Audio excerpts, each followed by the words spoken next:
अगर आपके सामने एक हदीस पढ़ी गई, इस हदीस के अंदर हज़रत इमाम बुखारी रहमतुल्लाहि अलैहि ने जो बात नक़ल की है, और सबसे पहले बुखारी शरीफ के अंदर इस हदीस को उन्होंने पेश किया है, और इसमें ये बतलाया है तालिब इल्मों को, पढ़ने वालों को, कि जब तुम किताब खोलो तो सबसे पहले तुम्हारी नज़र इस हदीस के ऊपर होना चाहिए। इस हदीस का तर्जुमा और इसका पस मंज़र ये था कि अल्लाह के नबी सल्लल्लाहु अलैहि वसल्लम के ज़माने में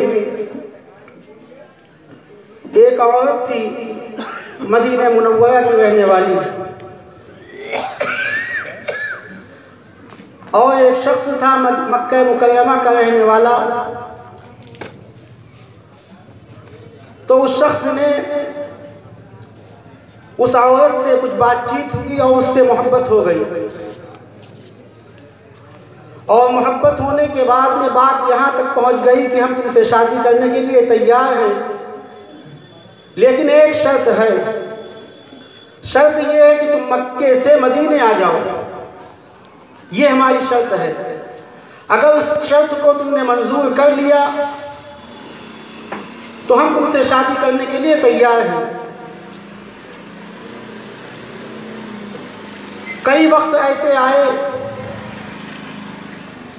कई काफिले आए, वो शख्स मदीने न जा सका और मौके और महल की तलाश में था कि कैसे मदीना पहुंचा जाए और उस औरत से बात की जाए और उसके बाद में हमारी शादी हो जाए।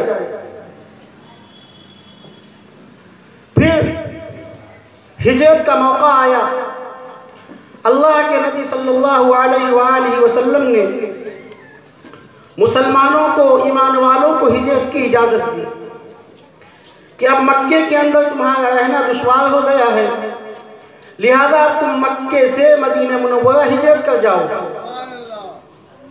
तो उन हिजरत करने वालों में वो शख्स भी था, उसने ये सोचा कि हिजरत भी हो जाएगी, रसूलुल्लाह सल्लल्लाहु अलैहि वसल्लम के काफिले में मेरा शुमार भी हो जाएगा, और मदीने पहुंच करके वो वादा भी पूरा हो जाएगा जो उस औरत ने किया है।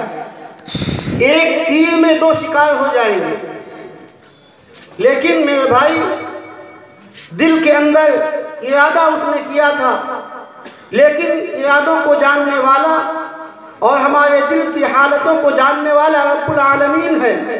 उसने अपने महबूब पैगंबर हज़रत मोहम्मद मुस्तफ़ा सल्लल्लाहु अलैहि वसल्लम के पास वही की और जिब्रील अमीन को भेजा और फरमाया कि ऐ महबूब, उस शख्स की नीयत की तरफ देखो, उसकी नीयत क्या है, वो किस नीयत से जा रहा है। अल्लाह उसके रसूल की मोहब्बत में जा रहा है, दीन की मोहब्बत के लिए जा रहा है, कुरान की मोहब्बत के लिए जा रहा है, इस्लाम की मोहब्बत में जा रहा है, या किसी औरत से शादी करने के लिए जा रहा है। जब अल्लाह के नबी को पता चला तो उसको बुलाया और आपने फरमाया कि इन्नमल अअमालु बिन्नियात, कि अमल का दारोमदार नियतों के ऊपर है। जिस नियत से तुम यहाँ से निकलोगे, अल्लाह उस नियत को तुम्हारी देख रहा है। तुम इस्लाम के गलबे के लिए निकल रहे हो, तुम इस्लाम की बुलंदी के लिए निकल रहे हो, तो इस्लाम को आगे बढ़ाने के लिए निकल रहे हो, या किसी औरत से शादी करने के लिए निकल रहे हो। अल्लाह खूब जानता है तुम्हारी नियतों को। तो मेरे भाई, कहने का मकसद ये है कि हम यहाँ पर जो बैठे हैं वो किस नियत से बैठे हैं। हम अपनी नियतों को टटोलें, अपने दिलों के ऊपर हाथ रखें और अल्लाह से वादा करें कि ऐ बाई इलाहा, आज हम जो कुछ भी सुनेंगे तेरे फरमान के ऊपर हम अमल करेंगे, तेरे रसूल की सुन्नतों को हम जिंदा करेंगे। हम इस नियत से बैठे। आका मदनी सल्लल्लाहु अलैहि वसल्लम ने इरशाद फरमाया, इन्नल्लाह ला यंज़ुरु इला अजसामिकुम वला इला सुवरिकुम वलाकिन यंज़ुरु इला कुलूबिकुम व अअमालिकुम, कि अल्लाह तुम्हारे जिस्मों को नहीं देखता, अल्लाह तुम्हारी सूरतों को नहीं देखता, तुम कितने खूबसूरत हो, कितने अच्छे हो, अल्लाह ये सब कुछ नहीं देखता। अल्लाह किसको देखता है? अल्लाह तुम्हारी नियतों को देखता है।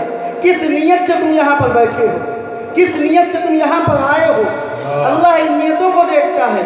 और जब इंसान अपनी नियत में सच्चा होता है, पक्का होता है, अपनी नियत के ऊपर अटल रहता है, तो मेरे भाई जब वो कदम उठाता है, अल्लाह की रहमतें और बरकतें उसका साथ देती हैं।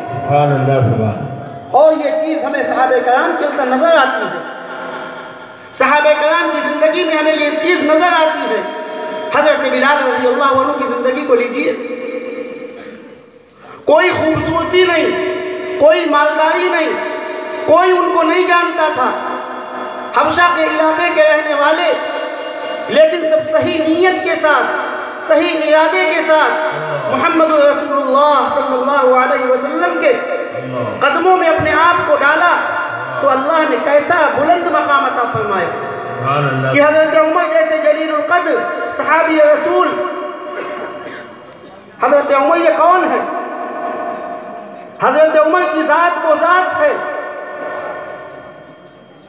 हज़रत उमर रज़ी अल्लाह अन्हु की ज़ात वो ज़ात है कि जब कैसर व किसरा हज़रत उमर रज़ी अल्लाह अन्हु का नाम सुन लेते थे तो पैजामे ख़राब हो जाया करते थे। ये थी हज़रत उमर की शान, पैजामे ख़राब हो जाया करते थे। हज़रत उमर रज़ी अल्लाह अन्हु अपने दरबार खिलाफत में बैठे हैं, एक जमात आती है मुसलमानों की, उसके अंदर अब हज़रत अबू सुफियान भी मौजूद हैं। कुछ वक्त मांगा उस जमात ने कि अमीरुल मोमिनीन खलीफतुल मुस्लिमीन हज़रत उमर रज़ी अल्लाह अन्हु से हमें मुलाकात करना है। दरबान गया हज़रत उमर के पास और इजाज़त चाहिए, कुछ लोग आए हैं आपसे मुलाकात के लिए, जिसमें फ़ला भी हैं, फ़ला भी हैं, फ़ला भी हैं। हज़रत उमर रज़ी अल्लाह अन्हु ने इरशाद फरमाया कि उन लोगों को वहीं बाहर बिठाओ, काम से जब फारिग हो लेंगे तब उनसे मुलाकात करेंगे। ये बात ख़त्म हो गई। वो मक्के के चौधरी, वो अपने इलाके के सरबराहदा लोग, वो मालदार और दौलत वाले लोग एक किनारे चबूतरे के ऊपर बैठे हुए हैं, इंतज़ार कर रहे हैं कि हज़रत उमर की तरफ से अब बुलावा आए, अब बुलावा आए। नियत की बात मैं कर रहा हूँ कि जब नियत सही होती है तो अल्लाह कैसे बुलंदी देता है, इस चीज़ को ज़हन में रखिएगा। वो बैठे हुए हैं, हज़रत बिलाल आते हैं, दरवाजे के ऊपर दस्तक देते हैं, अमीरुल मोमिनीन खलीफतुल मुस्लिमीन हज़रत उमर की मुलाकात करना चाहते हैं। दरबान से कहते हैं कि जाओ कह दो कि बिलाल आया है। दरबान अंदर जाता है, बताता है हज़रत उमर रज़ी अल्लाह अन्हु ने जब सुना कि हज़रत बिलाल आए हैं, मुलाकात करना चाहते हैं, तो क्या हुआ? हज़रत उमर ने बुलवाया नहीं, बल्कि खुद अपने रजिस्टर को बंद किया, कामकाज को रोक दिया और खुद दरवाजे के ऊपर दौड़ते हुए आते हैं। रावी ने लिखा है कि इस हाल में हज़रत उमर दौड़ रहे थे कि पैर में चप्पल नहीं थी और चादर ज़मीन के ऊपर लटक रही थी। इस तरीके से दरवाजे के ऊपर दौड़ते हुए आते हैं और हज़रत बिलाल को गले से लगाते हैं और कहते हैं जा सय्यदुना बिलाल, जा सय्यदुना बिलाल, जा सय्यदुना बिलाल, हमारा सरदार बिलाल आ गया, हमारा सरदार बिलाल आ गया, हमारा सरदार बिलाल आ गया। इस तरीके से अल्लाह ताला बुलंदी अता फरमाते हैं। वो पीछे खाली है। और फिर उसके बाद वो जमात जो किनारे बैठी हुई है, आपस में चिमगोइयाँ शुरू होती हैं कि नंबर हमारा था और बुला लिया बिलाल को। हम पहले से बैठे हुए हैं, हम लाइन में पहले से लगे हुए हैं, लेकिन हमको नहीं बुलाया। चिमगोइयाँ शुरू हो गई। हज़रत अबू सुफियान ने ये बातें सुनी तो हज़रत अबू सुफियान ने कहा कि ऐ लोगों, ऐ मक्के के लोगों, ऐ मेरी जमात के लोगों, ऐ मुझको अपना सरदार मानने वालों, याद रखो ये हज़रत बिलाल है, ये हज़रत बिलाल हैं। तुम बकवास अपनी बंद करो। क्यों? इसलिए कि हज़रत बिलाल ने उस वक्त अल्लाह के नबी का दामन थामा था जिस वक्त अल्लाह के नबी को ज़रूरत थी अपने मुआविन की, ज़रूरत थी अपने साथी की। उस वक्त हज़रत बिलाल ने अल्लाह के नबी को दामन को थामा था। लिहाजा बिलाल कल भी आगे था और आज भी आगे रहेगा, और खुदा की कसम हम कल भी पीछे थे और आज भी पीछे रहेंगे। हम कल भी पीछे थे और आज भी पीछे रहेंगे। बिलाल ने नबी का दामन थामा था ऐसे वक्त में जिस वक्त आपका साथ देने वाला कोई नहीं था, और खुदा की कसम जो पसीना बिलाल ने बहाया है दीन के लिए, इस्लाम के लिए, कुरान के लिए, नबी की ज़ात के लिए, खुदा की कसम आज तुम उस पसीने के बदले में खून भी बहाओगे तो बिलाल के पसीने के बराबर तुम्हारा खून नहीं हो सकता है। ये थी हज़रत बिलाल की शख्सियत। तो हम अपनी नियतों को टटोलें कि हम किस नियत से बैठे हैं। हमारी नियत सही होगी, अल्लाह ताला बात को दिल में उतारेंगे, अल्लाह ताला बात को दिल में डालेंगे। नियत का सही करना इमाम बुखारी रहमतुल्लाहि अलैहि ने लिखा है कि ज़रूरी है। फरमाया कि फमन कान हिजरतुहु इलल्लाहि व रसूली, जो हिजरत अल्लाह उसके रसूल के लिए होगी वही अल्लाह के लिए होगी। वमन कान युरीदु युसीबुहा इला दुनिया, और अगर कोई शख्स दुनिया कमाने के लिए जाए या किसी औरत से शादी करने के लिए जाए, हिजरत करे, फहिजरतुहु इला मा हाजरा इलैहि, तो याद रखो उसकी हिजरत सिर्फ उसी लिए है, उसके ऊपर अल्लाह की तरफ से कोई सवाब नहीं। तो हम यहाँ पर जो बैठे हैं अपनी नियतों को टटोले, अपने आप को देखें कि हम किस लिए आए हैं। हम नबी की सीरत को सुनने के लिए आए हैं, हम सहाबे किराम के तज़कियों को सुनने के लिए बैठे हैं। और फिर यही नहीं बल्कि हज़रत बिलाल के सिलसिले में आता है कि आका मदनी सल्लल्लाहु अलैहि वसल्लम जब मेराज में तशरीफ़ ले गए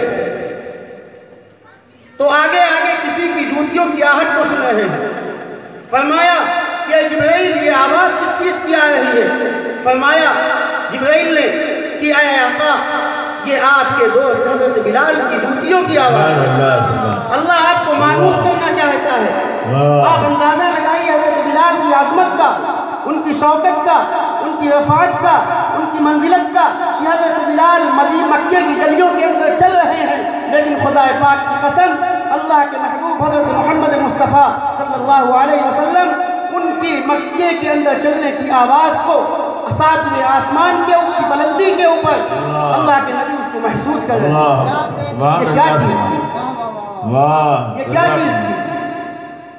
ये यही था कि जब कोई इंसान सही नीयत के साथ, सही इरादे के साथ किसी को दामन को थामता है तो मेरे भाई अल्लाह बुलंदी अता फरमाता है। ये थी रफ़ातें, ये थी मंजिलें सहाबे किराम की। तो हमें चाहिए कि हम अपने दिल को टटोलें, अपने दिल को जांचें और परखें कि अल्लाह ताला हमसे क्या चाहता है। खुद हुज़ूर पाक सल्लल्लाहु अलैहि वसल्लम की ज़िंदगी को हम देखें, यतीमों के साथ, बेवाओं के साथ, गरीबों के साथ, मिस्कीनों के साथ कैसा